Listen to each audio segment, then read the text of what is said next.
21 లక్షల కోట్ల నష్టం. అమెరికాలోని కాలిఫోర్నియాలోని లాస్ ఏంజల్స్లో కార్ చిచ్చు బీభత్సం సృష్టిస్తుంది. కొన్ని చిన్న మంటలు అదుపులోకి తెచ్చిన పాలిసేడ్స్ ఎటోన్ ప్రాంతాల్లో గాలులు 80 నుంచి 113 కిలోమీటర్ల వేగంతో వీస్తుండటంతో మంటలను అగ్నిమాపక సిబ్బంది పూర్తి స్థాయిలో అదుపు చేయలేకపోతున్నారు. ఎలాగైనా కార్ చిచ్చును అదుపులోకి తెచ్చేందుకు అగ్నిమాపక సిబ్బంది తీవ్రంగా ప్రయత్నిస్తున్నారు. కొన్ని రసాయనాలు కలిపిన ఫోర్స్ చెక్ అనే మిశ్రమాన్ని దాదాపు 9 విమానాలు 20 హెలికాప్టర్ సాయంతో మంటలు వ్యాప్తి చెందుతున్నట్టు ప్రాంతాల్లో వెదజల్లుతున్నాయి.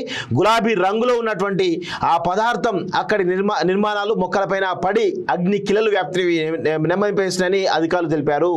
సో అమెరికాలోని లాస్ ఏంజలస్లో జరుగుతున్నటువంటి ఈ కారు చిచ్చు ఏదైతుందో అసలు ఇది దారుణంగా కనబడతా ఉంది. ఎందుకంటే ఈరోజు భవిష్యత్తులో జరగబోయేటువంటి అనర్థాలకు ఇది ఒక నిదర్శనం కనబడబోతుంది. ఈరోజు మనం ఏం చేస్తాం, మన స్వార్థ ఆర్థిక ప్రయోజనాల కోసం గుట్టలను కొండలను ఈరోజు అడవులను నరికివేస్తూ ఉన్నాం.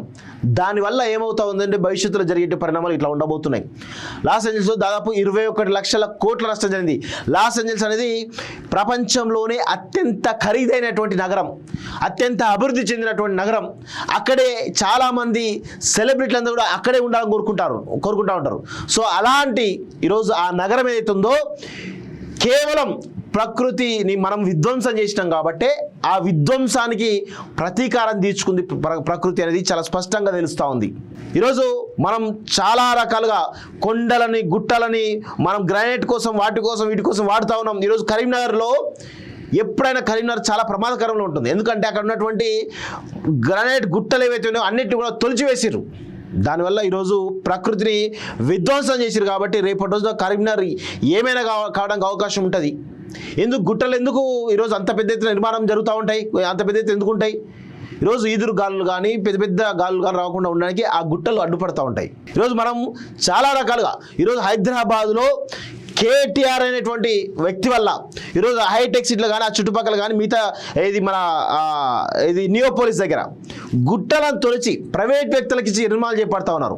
అభివృద్ధి అంటే గుట్టలు తొలిచి భారీ రోడ్లు వేసి రవాణా సుగమం చేయడం కాదు, ఉన్న గుట్టలని కాపాడుకోవడమే నిజమైన అభివృద్ధి. ఆ విషయం గుర్తుపెట్టుకోవాలి. ఈరోజు చెరువులను చూసాం, చెరువులను చెరబట్టిండు కేటీఆర్. చెరువులను ఈరోజు ప్రైవేట్ నిర్మాణ సంస్థలకి ఈరోజు సిఎస్ఆర్ నిధుల కింద అభివృద్ధి చేయడానికి ఇచ్చి సగం చెరువు కబ్జా చేస్తూ ఉన్నారు. అలాంటి అనేకమైన ఘటనలు ఇవన్నీ కూడా భవిష్యత్తులో హైదరాబాద్ నగర విధ్వంసానికి కారణం కాబోతున్నాయి. ఇది పాలకులు చేస్తున్నటువంటి ఒక దుష్ట నీతి వల్ల, వాళ్ళ యొక్క స్వార్థ ఆర్థిక ప్రయోజనం వల్ల భవిష్యత్ తరాలు ఏ విధంగా నష్టపోతున్నాయో లాస్ ఏంజల్స్ వల్ల నగరాన్ని చూస్తే అర్థమవుతూ ఉంటుంది. కేటీఆర్ ఏమంటాడు, నేను అమెరికాలో చదువుకున్నా కానీ అమెరికాలో చదువుకున్నప్పటి ఈ సమెత్తు జ్ఞానం కూడా లేదు కేటీఆర్కి. ఎస్, నేను బరాబర్ చెప్తాను. ఇంగ్లీష్ మాట్లాడితే ఏదో జ్ఞానవంతులైనట్టు తురుంకైనట్టు అందరు బిహేవ్ చేస్తూ ఉంటారు. అది కాదు. ఈ తెలంగాణలో ఉన్నటువంటి ప్రకృతి వనరులు ఏవైతున్నాయో వాటిని కాపాడిన వాడే నిజమైనటువంటి పాలకుడు. ఆ దిశగా ఈ రాష్ట్ర ప్రభుత్వం చేసినప్పుడే వారికి కూడా ఒక మంచి పేరు ఉంటుంది. ఈరోజు అడవులో దొలుస్తూ ఉన్నారు, కొండల గుట్ట దొలుస్తూ ఉన్నారు, ఏదో చేస్తూ ఉన్నారు. మొత్తం మై హోమ్ కట్టబెట్టిండు. నియోపోలిస్ దగ్గర మై హోమ్కు మన ఎమ్మెల్సీ వెంకటరామరెడ్డి ఉన్నాడు కదా, రాజ్ పుష్ప, వాళ్ళకి కట్టబెట్టిండు. ఇక్కడ హైటెక్ సిటీ దగ్గర కూడా మొత్తం మై హోమ్కు వాళ్ళ అనుచరులకు అనుయాయులకు అందరూ కూడా కట్టబెట్టిండు. అన్నీ మళ్ళీ ఏంది గుట్టలు తొలిచి పెద్ద రోడ్లు వేసి అభివృద్ధి చేసిన అని చెప్పేసి ప్రపంచం చూపిస్తూ ఉన్నాడు.